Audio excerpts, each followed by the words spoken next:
గీటి గీస్తే గీటు దాటుకోవడం. మంచంలో నీ తల్లిని ఎవడు చూడాలి? మంచంలో నీ నాన్నని ఎవడు చూడాలి? నిన్ను వాళ్ళ యొక్క కష్టముతో నీవు బతుకుతూ ఉన్నావు. వాళ్ళు సంపాదించిన కష్టము వాళ్ళ యొక్క రక్త బిందువులతో నువ్వు సుఖంగా బ్రతుకుతున్నావు ఈ రోజున. మరి ఈ రోజున ఒకసారి ప్రత్యేకంగా మనందరం ఆలోచిద్దాం. ప్రియ సహోదరి సహోదరులారా, సంపదలు నీకు ఆనందాన్ని, సంపూర్ణమైన ఆనందాన్ని, సంతోషాన్ని ఇవ్వవు.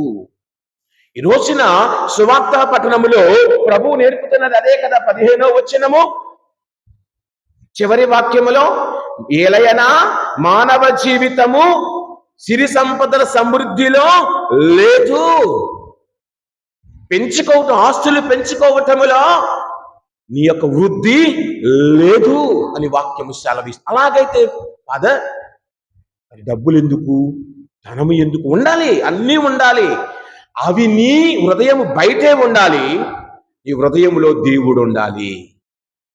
నీ హృదయము బయటే ఉండాలి, నీ హృదయములో దేవుడు ఉండాలి.